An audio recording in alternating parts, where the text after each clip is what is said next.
slides? Yes. Right. Okay. So yeah, the presentation I'm going to talk about, which is based on my PhD research, is called 5 Versions of Care in Design. Not all nice. So this is to say that care has got certain stories that stick to it. It can be used to imply positivity and feeling good. You know, if you did a simple Google image search for care, there's often images of rainbows and people holding hands and love hearts and face cream. And care can be that, but it's not just this. Care can feel good, but it can also feel awful. It can do good, but it can also oppress. So care is one of those things that means lots of different things to different people in different situations. And it involves power relations, and that makes care deeply political.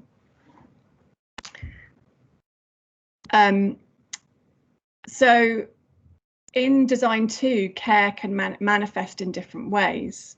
Care is often an assumption of design in a way. It's understood as something that is manifest in systems or products or services or spaces or the things that are designed that do care. And typically care in design is framed in relation to health or social care or elderly care, for example.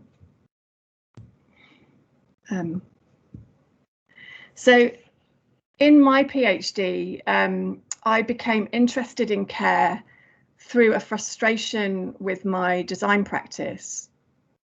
I was curating events. My BA was in design curation, and I was curating events around kind of issues of environmental change. And I thought, well, what actually is going on here? You know, this is great.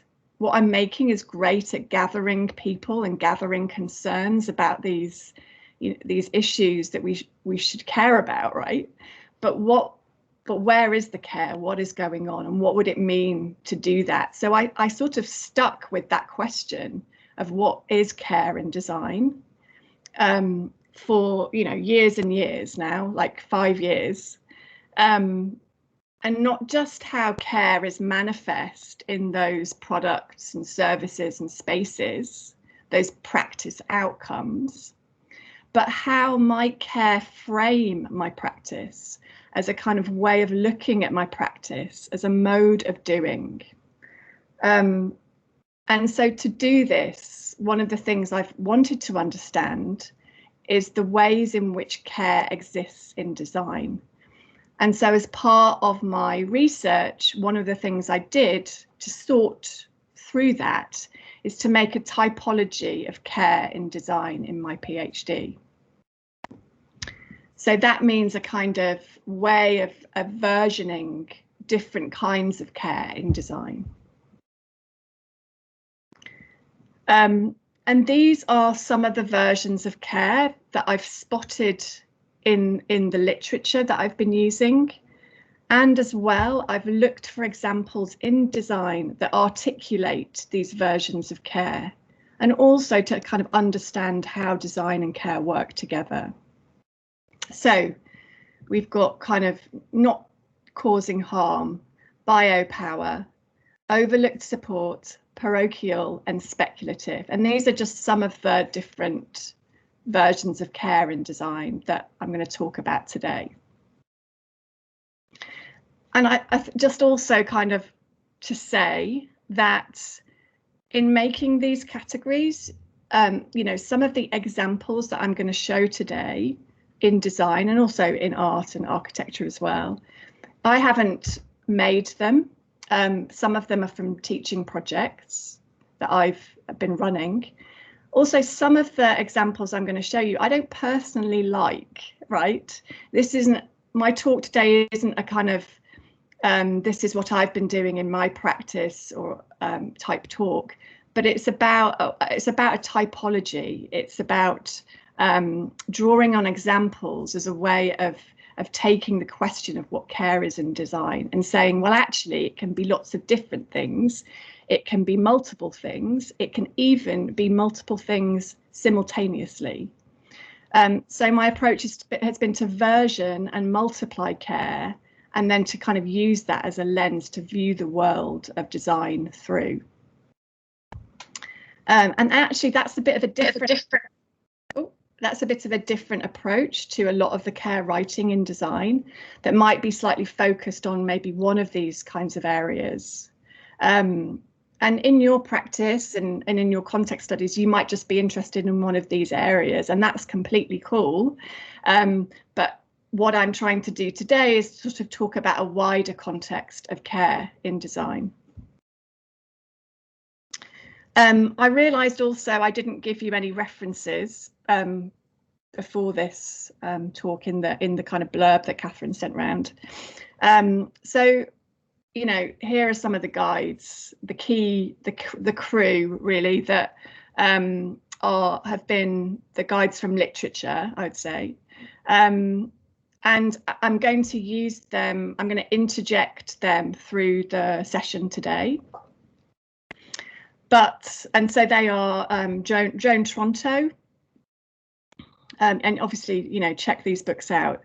So Joan Tronto, the book Who Cares? How to Reshape a Democratic Politics. Then we've got Anne-Marie Moll, Moser and Poles, Care in Practice on Tinkering in Clinics, Homes and Farms. Next along is Maria Puy de la Bella Casa, Matters of Care, Speculative Ethics in More Than Human Worlds. And last, a paper by Michelle Murphy about unsettling care. So these are the kind of guides that I've really drawn on in my PhD, but also I'm going to kind of interject some of their ideas into the talk today. I guess kind of first up though, because I'm going to talk about Joan Tronto a bit in a minute as well. So who's, you know, Joan Tronto is writing from political philosophy. And she's asking questions about what care means in relation to democracy and to our democratic society. And this question comes about in reaction to the ways in which in various stages of a kind of capitalist economy, economic production, so making money, has been prioritized over care and social reproductive activities. So economic production is prioritized over social reproduction. So activities like, you know, education, caring for the elderly, the production of clean air, or those activities where care is almost treated as a resource to be used. And in these processes that are happening, it sets up a basis for the people who do care, or the things that do care, become subordinated. So who does care might be gendered or racialized. And those people, because they're not valued by money and economic production, become othered, become subordinated. Even though without their activities, economic production would fail. You know, this is a paradox. Without clean clothes, without the education of children, there would be no people to make money. They wouldn't be able to kind of arrive at work to do that job. So there's a paradox there between what is prioritized, economic production over care. And that's an asymmetrical relation. And so political theorists like Joan Tronto are really pointing to this and pointing to this problem. And this is one of the kind of crux issues that makes care really important and really, you know, interesting to think about. So I've been saying the word care for, you know, 5 minutes, what is care? And I know that you have had this definition in your context outline. And this is the definition from Joan Tronto, who I've just been talking about, and her associate Berenice Fisher. And it's an often quoted definition. It's also incredibly broad, right? So care in the most general sense, care includes everything that we do to maintain, continue and repair our world so that we can live in it as well as possible. That world includes our bodies, ourselves and our environment, all of which we seek to interweave in a complex life-sustaining web. So when Tronto says care, she doesn't just mean healthcare, childcare, care for the elderly, social care. You know, she's also talking about kind of everyday things like, you know, sorting out our clothes, putting the bins out, you know, things like that. And I think if we look really closely at this definition, it tells us things that are quite useful about what care it includes, right? So it includes a doing of maintenance and repair. It includes continuing. So it's in practices that are already happening, they're already ongoing, but we might have ignored them or overlooked them. It includes humans and non-humans, so plants and animals, machines, ecologies.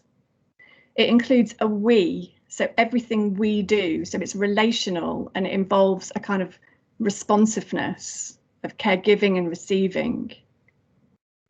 And it also includes this word as well as possible. And that connects care to possibilities, which also later on will bring us to kind of speculation and how care isn't just a kind of set of rules or regulations. It also is about things that emerge, possibilities that might emerge through care and being attentive to those. So a kind of possibilities that emerge out of doing. And I'm going to return to that in the category called speculation. OK, so some oh, yeah, sorry, I'll come back to that later. So some examples. So now to this kind of typology that I've done. So the first example is not causing harm. And here's an example. So when the notion of care does appear in design literature, it can in a way assume quite a limited form and function. So it can appear in things like building codes or product standards, like obligations of designers to do care, that ensure like a building or an object meets specified standards of quality and performance. Professional and legal codes specifying the designer's duties and responsibilities. And these obligations to care specify a kind of an ethics that's based on a duty to refrain from causing harm. Okay, and of course not causing harm is really important, but by itself this is a rather limited view of care in design. But I think it's one that we need to acknowledge. You know, there's some interesting work. Karina, for example, in the second year BA does some really interesting work about standards, design standards that you might want to check out. So, you know, whilst it's a kind of limited by itself, it's a limited version of care in design. It's still really interesting. Another way that care intersects with design is through biopower. So what is biopower? It literally means power over the body, a disciplining or shaping or regulating of individual behaviours and bodies. And in the UK, at least, the ways in which our individual bodies and behaviours are regulated is through the influence of the behaviours and bodies of the wider population. And this is biopower. So It's not a power that comes directly from a political power, but it's from afar. It's a power that gets dispersed across populations. And it often happens without us realizing it or noticing it. It's kind of part of the milieu. It's pervasive, and it's actually quite seductive. And so how this connects to care is that we are encouraged to care for ourselves through self-care and self-responsibility. You know, particularly I'm talking about in the UK and you know, America, Australia. And so, you know, we're encouraged to take care of ourselves in certain ways that is ultimately about caring for the population, and it sort of goes between the individual and the population. And design holds a role in this. So, really obvious kind of example in a way.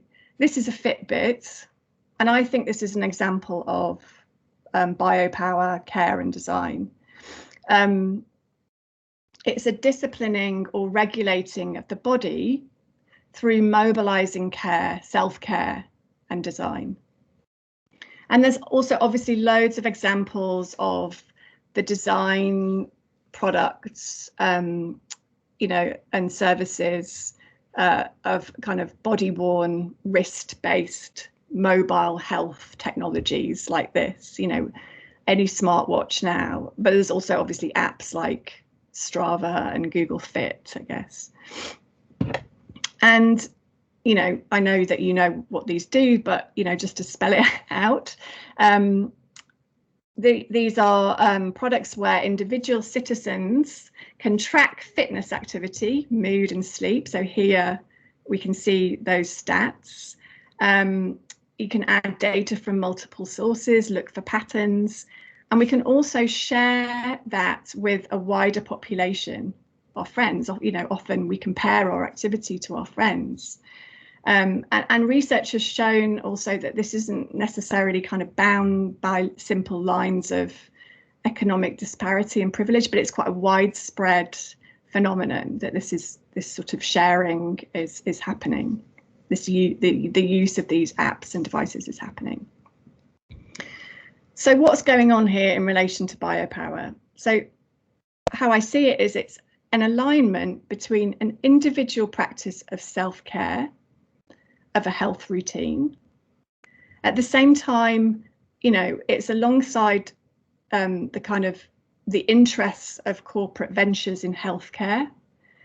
And it's also aligns with a government kind of apparatus for controlling the population, where we all need to be kind of healthy. And also there's an obesity crisis happening. So, you know, these three things about self-care, a healthy population, and also kind of corporate ventures in this case, all get aligned as a way of disciplining individual bodies. It's a disciplining and shaping of a body at quite a micro level, right? But nonetheless, you know, design holds a role here, I think, in shaping bodies and kind of which bodies get shaped too.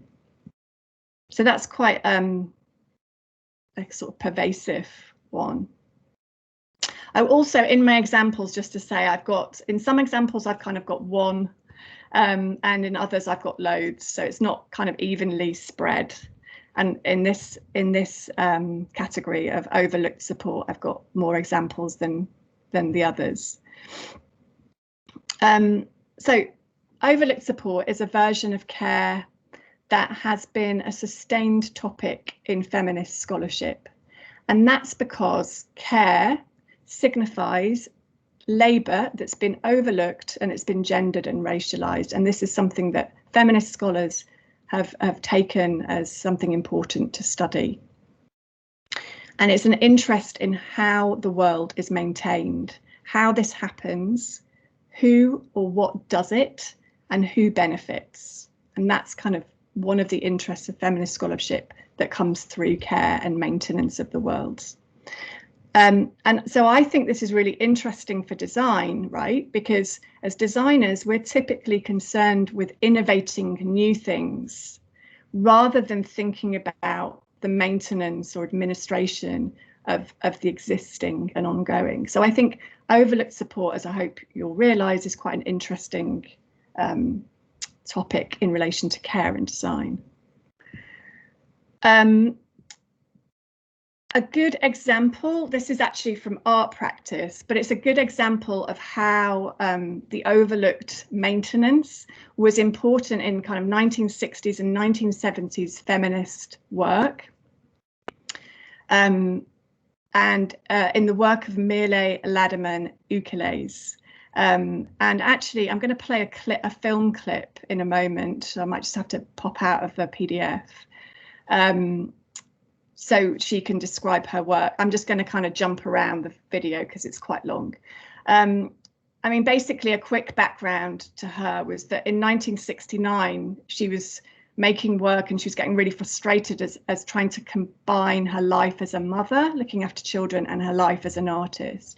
So she decided to kind of crash those things together, and she made this term and practice called maintenance art. And so in this video, she's talking about some of the things that she did, often in galleries, but she was also, for a long time, and I think she might even still be, the artist in residence at the New York Sanitation Department. So let me just pop out of this and reshare. Hang on. Hopefully this works.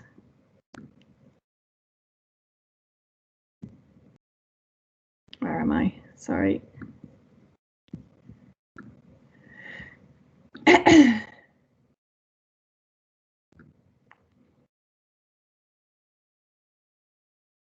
Can you see that okay?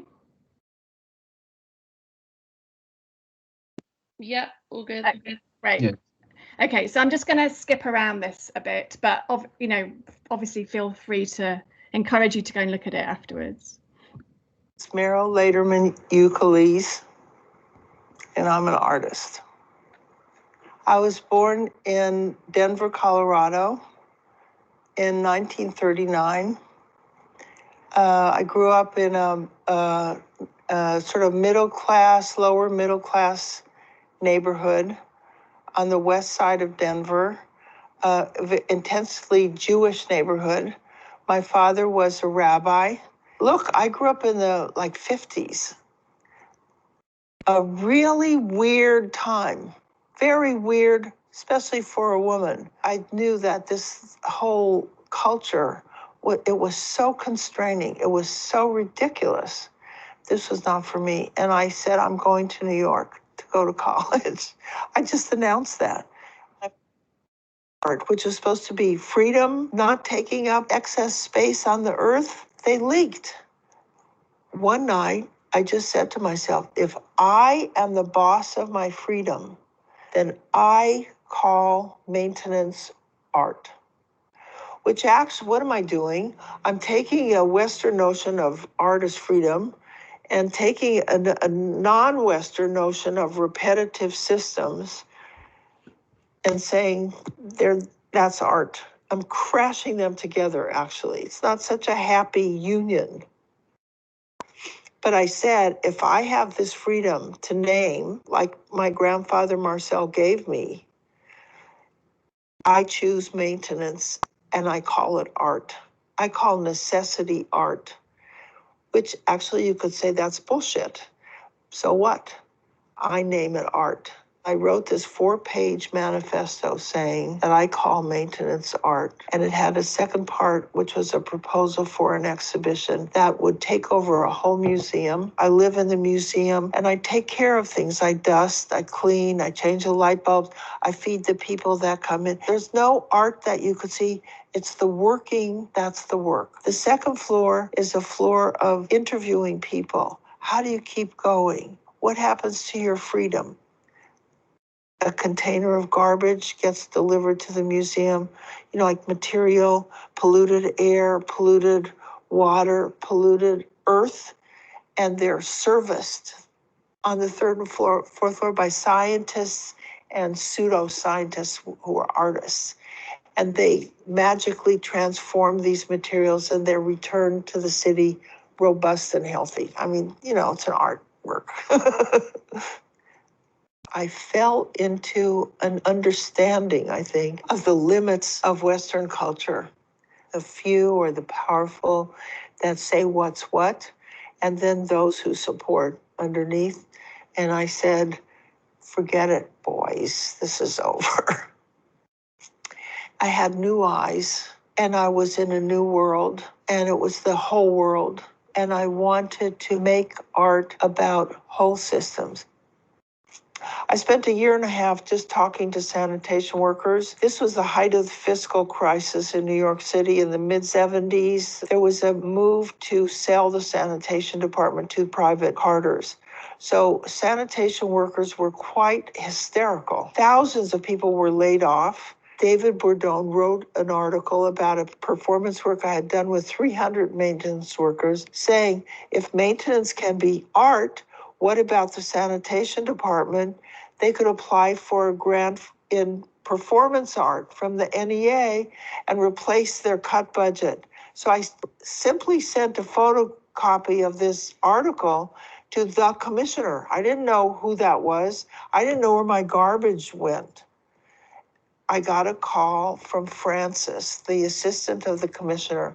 Hi, this is Francis Carroll. How would you like to make art with 10,000 people? And I said, I'll be right over. That was in 1976.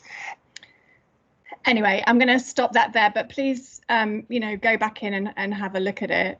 I'm going to move on. Actually, while I'm in this window here, I'm going to play another quick film for the next slide, and then we'll go back to the slides. I think Mille Laderman Ukele's work is really interesting in terms of what she's saying. These kinds of overlooked systems that are that become foregrounded through her practice. But also it's from a kind of particular time and place, so we have to remember that. And I'll come back to thinking about that in a moment. So if we switch, if like Laderman Ukules, if we switch our view to maintenance and repair, what do we see in design? We might see the work it takes to maintain a building, for example. And I just want to show you a clip from this film, and then we'll go back to the slides. Hopefully you can see a different window now.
Okay, I'm going to go back to the slides now.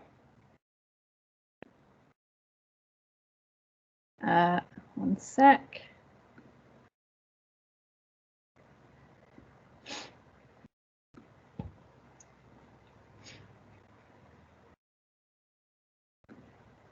So hopefully you can see that again. So that was the second film we saw, was a film called Cool House, House Life. And it's about a house that's been designed by the famous architect Rem Koolhaas in 1998. But rather than filming the kind of splendor of the architecture, the filmmakers chose instead to follow its cleaner, who's called Guadalupe Acid. And so doing that, they reveal a different story about the building. And for me, this film is interesting because it illustrates a couple of different versions, actually, in relation to architectural design. So one is obviously about shelter, about protection that a building provides. But another version is about this kind of overlooked labour. It's concerned with revealing the labour required for a designed object, this house, to be livable.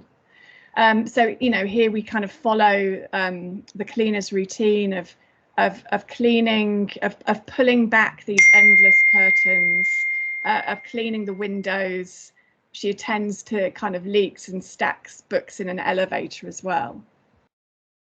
So this is a kind of human support of a design. Support can also be non-human, still on buildings here. You know, if we think about scaffolding, something that's indispensable to the production of architecture, and often regarded as a nuisance. Like, apparently at any moment in New York, there's 280 miles of scaffolding occupying the city at any time. You know, it's something that pedestrians encounter every day. And this is a project, again, I encourage you to have a look at it, by Celine Condorelli, who is a curator. And she has made a kind of photo study of different support structures, including these photographs here of buildings that are being supported with other objects.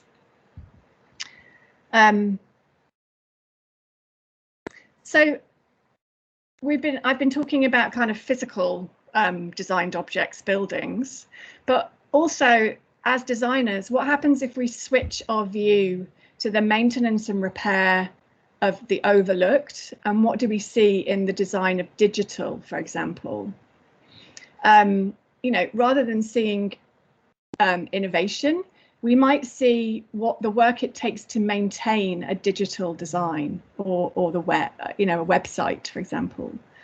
And, you know, if you looked back at maintenance art today, at Miele Laderman's work, you know, which is really interesting and great, but we can also see it's quite a limited understanding of maintenance. You know, we can extend what it means to do this sort of labour, repair and fixing, beyond kind of physical systems.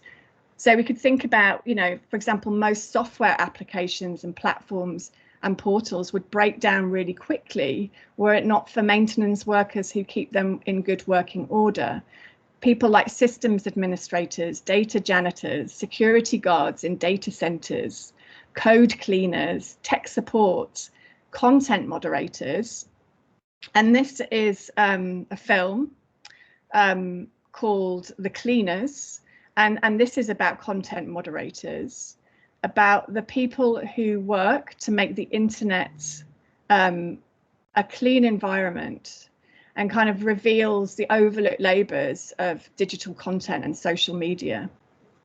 And this is often outsourced as cheap labour, right, to different countries.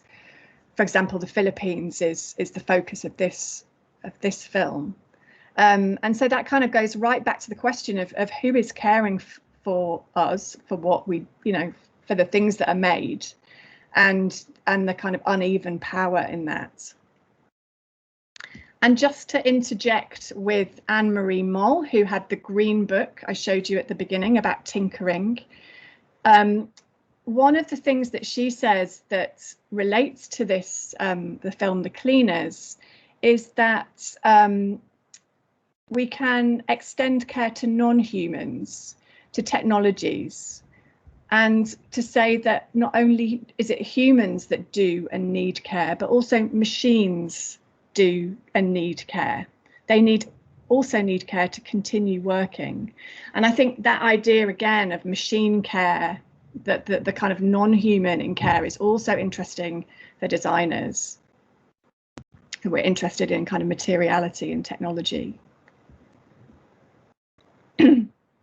And another quote from someone who I didn't put at the beginning, but it's kind of what I've been talking about so far in this section, is Steve Jackson, who is encouraging us to shift our focus to looking for maintenance. And that, you know, this really resonates with his now classic essay called Rethinking Repair, and his proposal that we take erosion, breakdown and decay rather than novelty, growth and progress as our starting points in considering relationships between society and technology. And he calls this an exercise in broken world thinking. Now, this attitude can be seen in the work of someone like designer Didier Corbeau, who has kind of documented 7 years of small public works of maintenance and repair that he's carried out in urban spaces. So here we can see a hanger for a coat on a tree in a park, cleaning someone else's bike, repairing a bench seat, watering plants in a public park. There's loads of examples on his website that you can check out of these kinds of small overlooked activities of kind of kindness in an urban environment, really. And, you know, clearly his kind of lens has shifted from making new to repair.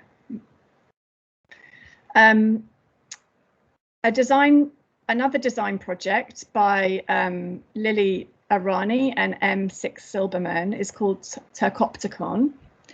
And again, I think this is a project that's about supporting the overlooked people who do invisible workers. So this project, you know, we'll talk about how it looks in a minute, but it's essentially a web app and a browser plugin that is for people who work as an Amazon Mechanical Turk, or an MTurk is the kind of abbreviation. So this is a crowdsourcing marketplace where individuals and businesses can outsource jobs to MTurks for work that requires human intelligence, so not automated work. So what the designers made was this website that allows the crowd in crowdsourcing to look out for each other, and it's a support forum for them, because they noticed that these people were you know, kind of isolated in their connections with each other as a workforce. So they made this website that kind of gives them this support forum. You know, so there's lots of questions between the MTurks about employment rights and sharing experiences and so on. But the other thing that I quite like about this project is that it doesn't look slick at all, right? It's a kind of really basic looking interface. But they decided to do it like that because it was guided by maintenance. It was guided by kind of less glamorous sides of kind of maintaining the website and just communicating with the users. It didn't need to be kind of made to look a beautiful website, right? It's about functioning and being able to be maintained easily. And then one more project in this section about overlooked support, or kind of supporting carers, the people and things that do care. This is a friend of Catherine's, and she's also come in to help on our teaching on the MA, Celia Pym. She's a kind of designer, artist, crafts person, and she's really interested in holes in clothing, how the holes in our clothes relate to our anatomy. And in this project, Celia was in residence at King's College Hospital in London, and where she was based was next to the hospital dissecting room. And so in this dissecting room, there were students who were learning about how to be surgeons, how to dissect bodies. And so what Celia did was, in a table that was next to the dissecting room, she set up kind of workshops and invited the student doctors to come in and bring in damaged clothing and bags, and then kind of put this back together again. And so there's a really lovely, for me, it's a really interesting example of using repair in a kind of workshop to just give a different space for these people, for these students, these carers, to be learning these difficult jobs in quite, you know, stressful work, that they were dissecting the bodies, and the smell was really awful, she was saying. So it's a space for them as a kind of supportive space, but at the same time they're also kind of fixing and maintaining clothes and bags.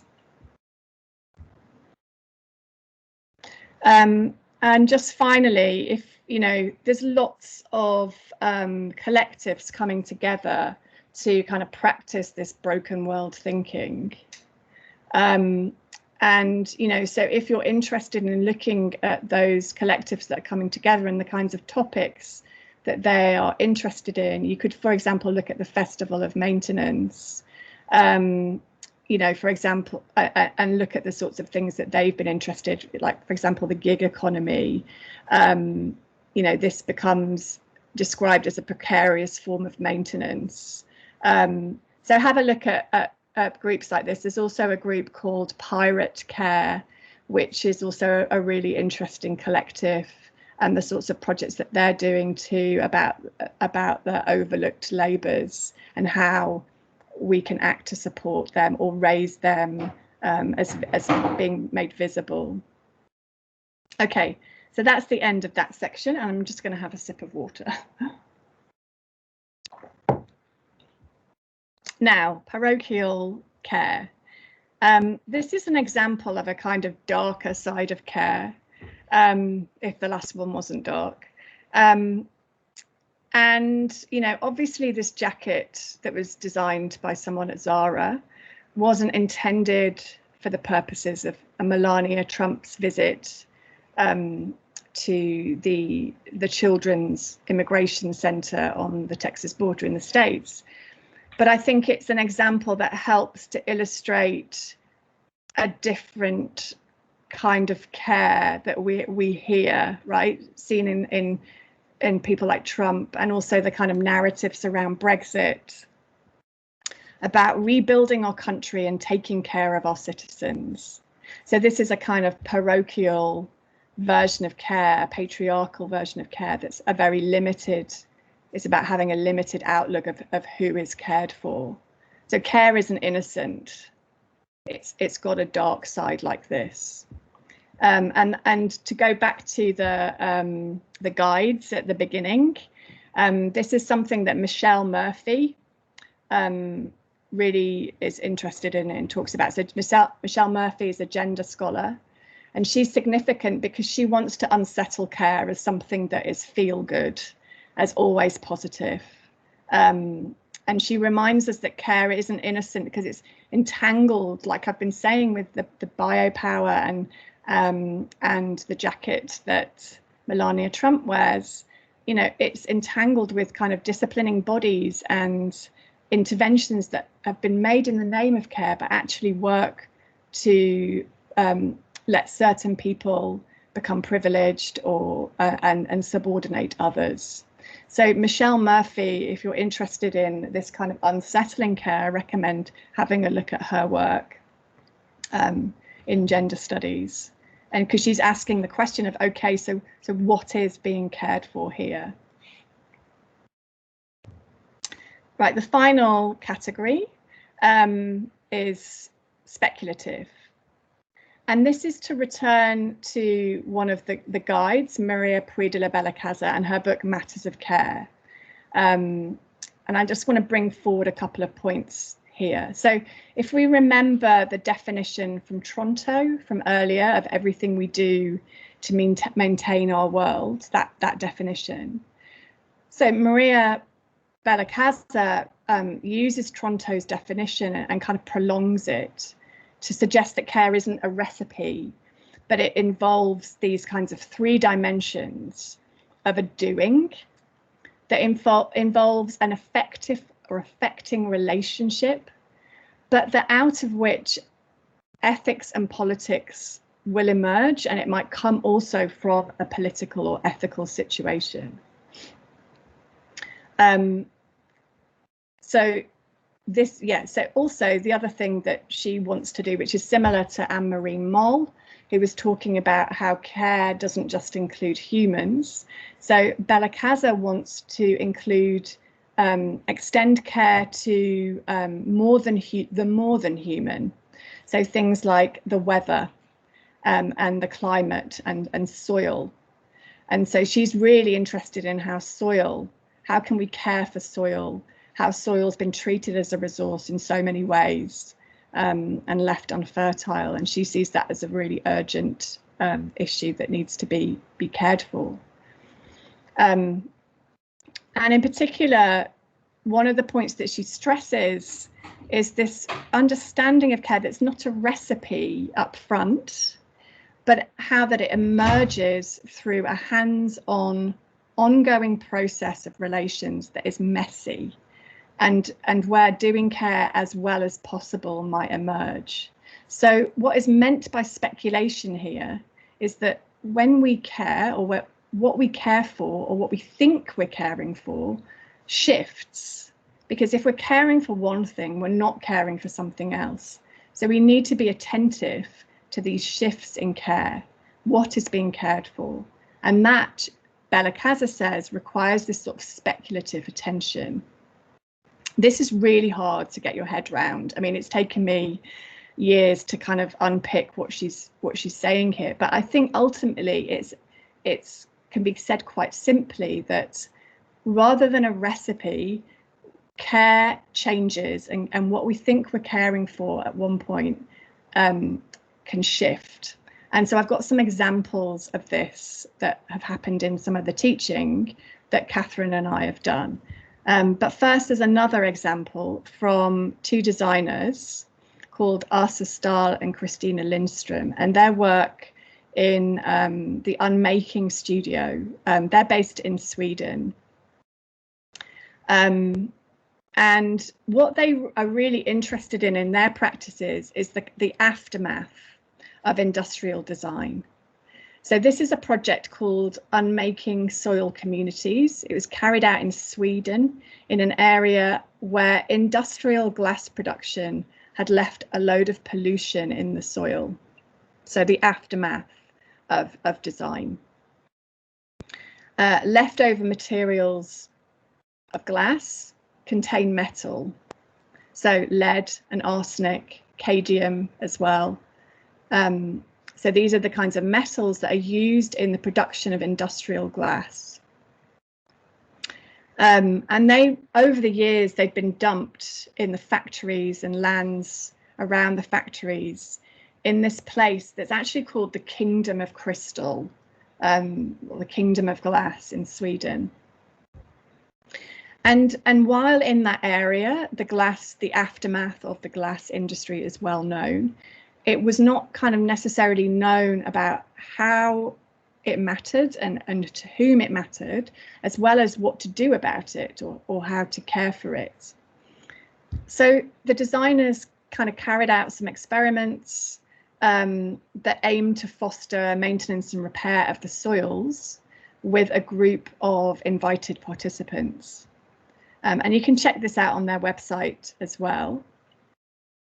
So it involved choosing or picking a place in need of care, using the data about the polluted areas, and then taking, you can see this kind of pack of seeds here that they designed. So they took seeds from a box of these packets, and the seeds were for plants like sunflower, soybean, white lupin, and others.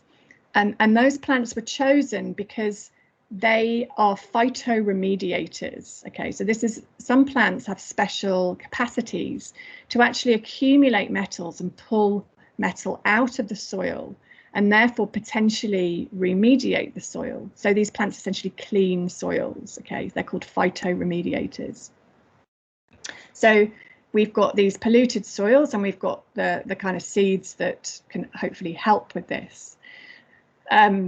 So the designers made this multi-species tour, they called it, of the polluted soil. So they noticed glass plants where the roots had got a load of glass entangled in them, different dumps, recycling stations. And the intention with the seeds was to remediate the soil. But in their descriptions of the projects, the designers gradually become aware of the risks and limits of their intervention. You know, they were asking, like, even if we put these plants here, who would tend to them? Who would remove the plants once they'd pulled the metal out of the soil, because they have to be destroyed? What would happen if someone or an animal ate them, because the plants would contain the metal? In other words, their proposal to care for the soil, it didn't emerge as like a simple techno fix, but actually it's a proposal full of risks and uncertainties and assumptions, actually. So this is an example for me of a design intervention that sees care as a doing. It involves doing something, and it involves kind of an effective engagement with other people and with a site. But at the same time, it's also noticing the challenges and the ethics and the problems that emerge and paying attention to those things too. It's not a simple fix. And the last project, and the end slide, is another example of a project that came out of a teaching project that Catherine and I did, where I think it's a kind of quite modest example again, but it's about where the challenges and uncertainties emerge through practice. So it's not about kind of fixing, but carrying on practice through noticing the ethics that emerge. So this is a student project called Right Old Laugh. And it came about because the students were interested in the topic of an intergenerational support and care. And they were based in the Deptford Action Group for the Elderly, or it's called DAGE, as you can see in the background there. And it's a community cafe and second-hand furniture shop in Deptford in Lewisham. And this setting seemed quite useful for their topic of intergenerational care. And because Catherine and I had kind of drummed it into them to look for broken things, they noticed and began to repair a defunct jukebox that had been hidden under a blanket in the cafe. And so they set about to try and repair it. And, they had no idea how to do that. And so that involved them kind of going back every day, regular visits to the cafe, which also then, they were there becoming acquainted with the space and the members. But it also required development of relations with jukebox experts in the US through a Facebook group. And just basically becoming involved and committed, that are part of the sort of dimensions of care, I think. And over time, the students began to become sensitive to tensions between the DAGE members and the volunteers managers. And they'd noticed that there was sort of bad feelings, that each side felt undervalued. So they did a few things. They used the jukebox, and they took all of the records that were lying dormant in the machine, and they made a party that they organised at DAGE. They also recorded an oral history of DAGE with the community, and then they pressed that as a recording into a vinyl record and played it during an event using eventually the repaired jukebox. And that kind of revealed to the community at DAGE the sort of relations that were strong, that had seemed to be in tension. They also did something else. So, and this is where they kind of noticed about how care had shifted, and what was and what is right in care, or good care, had shifted. So they'd also noticed that the cafe had these kinds of unjustifiable critical reviews on Google. So the students made this Google review workshop, giving training to the cafe community to update the reviews. But in the process, they realized that they actually kept all the passwords and access to the Google accounts that they'd set up for the participants. And so they had to go back in and attend for the thing that they thought they were caring for. And they remade a personal data workshop and kind of handouts that you can see in the book there, to describe to the community how to change the password. So, you know, this is an example of how kind of these ethics emerged out of doing this project, but how they also carried on. They didn't sort of cover that up. They wanted to kind of carry on working with that as part of their practice.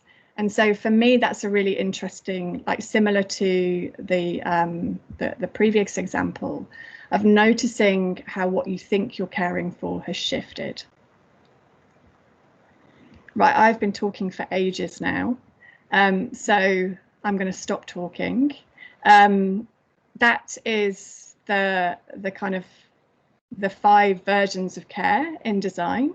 I think it would be great for you to you know, not necessarily right now, but to keep thinking about this in your context going forward. You might start to notice different versions of care and design, and if you do, I'd love to hear from you.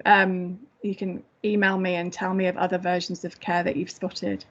But these are the references that you might want to follow up on. And Catherine, I guess I can share my slides on the VLE or something like that, so people can access the URLs and so on. Yeah, I think we've been putting things on Teams, but yeah, we can put it all up for sharing. Thank you very much. That was brilliant. So there's a question here about when I say typology. Yes, exactly. It's a quite a loose typology. It's Mahmood. Yeah, it's, you said, what I understand is a lexical framework for a concept that we create for this concept, but then it becomes local to the concept. Yeah, I think so.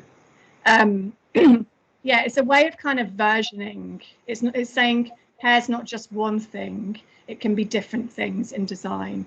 And so it's a way of kind of multiplying that. I mean, actually, you know, this is something that is a kind of wider point, that there's, you know, lots of versions of reality.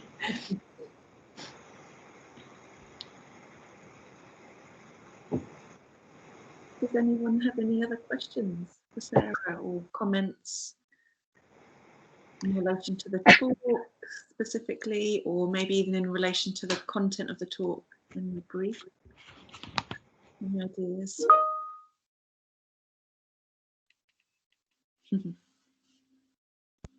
So I think I noticed that in your, sorry if I'm carrying on, but please just my questions. Yeah, I think exactly, Ella. You know, it's been such a kind of wake up in a way to just slightly do that shift of thinking, and almost, I was chatting to someone the other day about this. You know, they talking to them about maintenance. They're like, you know, as a designer, he was saying that it's almost like a system of making new things that you don't even question. But I think, yeah, kind of changing that shift to think about, well, what is already there, and also in the things that we have designed, what is the aftercare of those things, and can that be something that we can use that is productive for our design practice? It's especially so important now when people at home are essentially contracting. Yes, exactly. And I think, Caleb, a good place to look for that, you know, if you wanted to get some more information about that, is that maintenance, what's it called, the Festival of Maintenance site, where they took the gig economy as a community that are doing that care. Yeah, I mean, I almost need to go and rewrite this because of COVID. You know, I wrote, just so you know, I kind of wrote the majority of this a couple of years ago, pre-pandemic, but the pandemic sort of really is going to delay finishing my PhD, just because it's almost now like you've got to go and reassess the world. Caleb saying, yeah, who cares for those whose jobs it is to be contracted to care? Yep.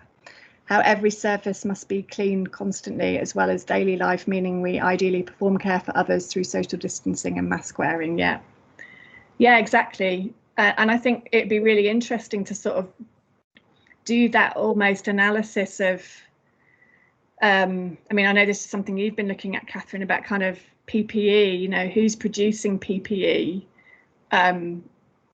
what are the kind of what's the infrastructure of the production of the things that we're using to care for other people. But even behind that, you know, you start digging, there'll be other stories about, you know, caring for the people who make the PPE, right? It's kind of a never-ending system, but yeah. There's someone got a hand up for a question, maybe for... Yeah, it's me. Hi. Hi. Thank you. Very interesting. But I just had a question. Is there like an underlying logic behind like these lectures? Is there like a conceptual connection between these things, or are they like separate topics that we kind of explore separately? I think hopefully you'll find that there are some overlaps between them, but you can also take them as singular sessions. You know, I think we've already heard a little bit of repetition in kind of thinking about human and non-human care. There'll be a bit more development on that with Duncan this afternoon. Dash's work, you know, he's talking about, I mean, I think in some projects he's been actually talking about Amazon workers. You know, I think Dash's work is really interesting about supporting the overlooked. And so I think you might find some connections in practice as well. And yeah, like Catherine said, I mean, I didn't kind of go too much into the kind of ecological care because I knew that you had this lecture with Duncan coming up, but I think, I mean, I don't know if he's going to use the same literature, but for sure there'll be connections there about the kind of pressing ecological issues, you know, raised in kind of Anthropocene. So yeah, I think in a way what I see Duncan and Dash doing, and hopefully me too, it's kind of, you know, these we're bringing in philosophy and examples of theory as well as practice, but these are kind of what we see as to be the pressing things to think about right now in relation to design. And as we were talking about a little bit yesterday with Stuart, it's very much about that space between the theory and the practice. So yeah, you're hearing from different designers with different practices and perspectives and concerns, but it's how people are drawing upon approaches or philosophies and applying that into their practice. Right, but sorry to interrupt, but that's what I'm asking. If there's like a conceptual framework or some sort of concept that we're kind of aiming at, how would you describe it if there is one? Or are these just like separate ways of approaching it, just like to inspire us? And yeah, they're separate ways to approach it, because I don't feel like it's for us to prescribe what your concerns should be, excuse me, as designers and in this stage in your lives. So they're starting points which you can feel inspired or relate to, or you might disagree with. But we're not prescribing what you should focus on. No, these are just openings, starting points. And almost to kind of fast forward to my experience teaching on the third year context, you know, at that point, the students who I have all do, you know, completely different topics. There's all sorts of different approaches of writing. And, you know, so there is a real encouragement, I think, to find those topics that you feel really interested in yourself. And, you know, kind of in a way, I've talked about a topic, right? But I've also talked about my approach to understanding it. And I've also talked through design examples with it. So if you looked at what I've done today, you might think, oh, that's an interesting way to talk about design. You don't have to, but it's just one example of what I kind of bring to this. And Duncan and Dash might do it in a completely different way. I'm not qualified to answer that. I don't know the design and meaning lectures, for example, either, but I think my general understanding, and I think I was trying to touch upon it when I started yesterday, was that I'm approaching, or I've written this course quite differently probably from the other context tutors, because my background isn't as a kind of pure academic or kind of, you know, I'm not a theory tutor, I'm kind of predominantly studio, but I have got a background in academic studies, and I use language and theory to think through and find it really useful in my designs. I'm hoping that it's something that tries to connect those two things for you. So I think perhaps, yeah, in design and meaning, you're given more structure and perhaps even like questions, essay questions to answer. But this is kind of moving along in your kind of context history, I guess, the third sort of final one that you're doing in your first year. So hopefully they're progressing and getting more complex and giving more, you're having more agency over what you're tackling. Yeah. And Jocelyn has said it's also that you're making an object at that end of module. I think it's the fact that we are making an object at that end of module. You mean the publication as an object? Yeah. Yeah, so it's also not a traditional essay format. Also inviting you all to explore how words, how writing is useful for you, and how that makes sense. And exactly how you can think through design, like either your own examples or other people's examples.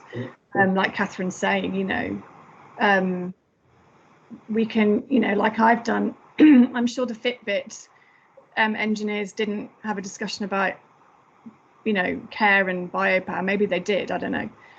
But you know, so I'm using that as an example to think through, and it helps me in my practice to understand what I'm trying to do as well. You know, so it's not about kind of understanding a history of design particularly. It's about using design as a way of thinking about how to practice.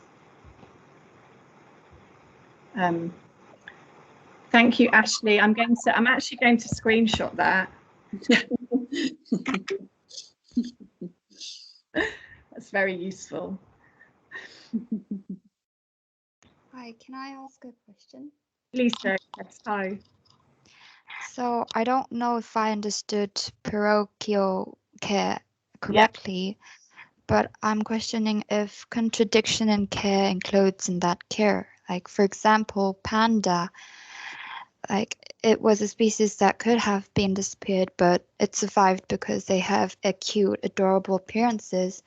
But like other than panda, like animals that doesn't have cute appearances, many species have disappeared already. So does that include in parochial care? By parochial care, I meant a kind of parochial means a sort of limited, kind of version, a limited expression. It's kind of care for the purposes of a very small community.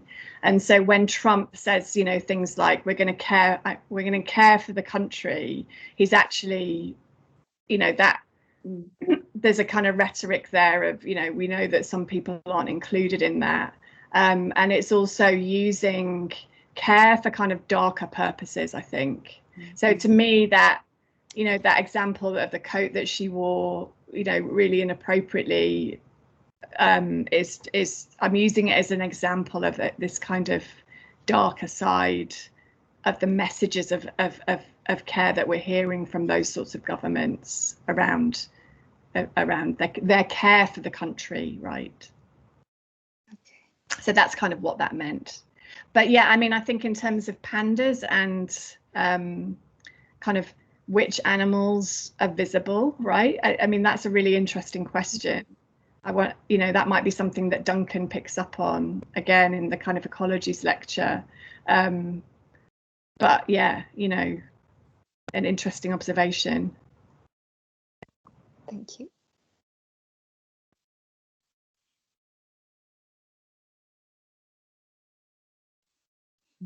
Thanks, guys. There's some really lovely comments and really thoughtful points. Any last minute questions? Okay.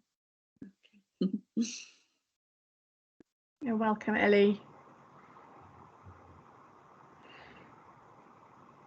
Cup of tea? Yeah. Well, thanks very much, Sarah, and hopefully that was a bit of a lighter session this morning for all of you, rather than the 3 hours we did yesterday morning. So give you some time, some breathing space to maybe look up a few things and have some tea, a break. And yeah, as we keep mentioning, Duncan's going to be talking to you this afternoon at 2 o'clock. So just back here then. Great. Yeah, lots of nice comments. Yeah, it was brilliant, Sarah. Thank you. Thanks, guys. All right. See you soon and take care, Catherine. Bye. And I'll see you all in the 3rd year. Bye. Bye. Bye. Oh, Catherine, sorry. Should I put the slide? Oh, are you still here?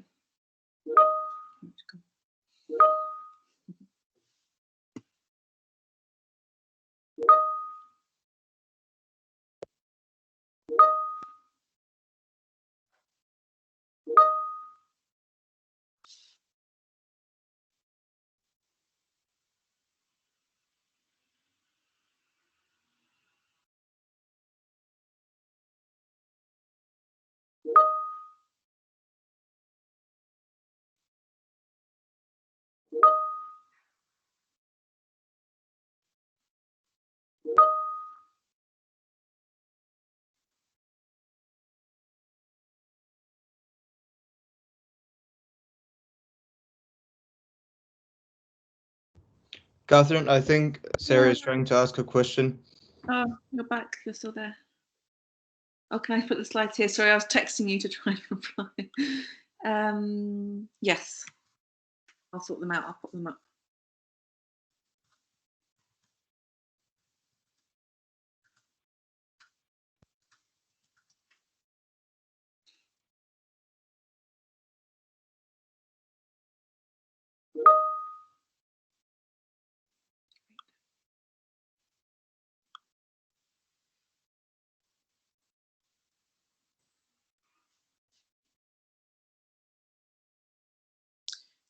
For those of you who are still hanging on, do you have other questions?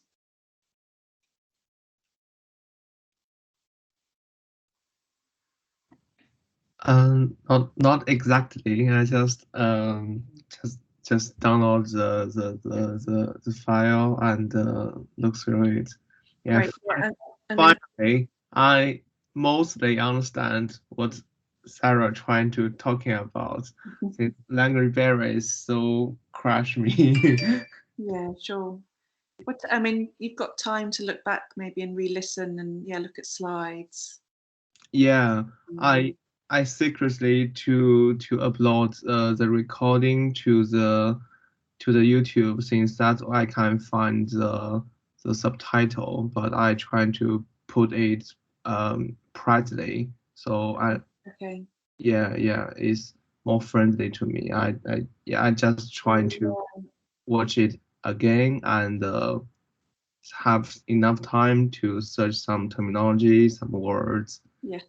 Yes, so I know Stuart mentioned something about trying to get things with subtitles yesterday, but I'm not sure we've had much success as yet. Yeah. We can let you know. Okay. Thank you, Catherine. You're welcome. See you soon.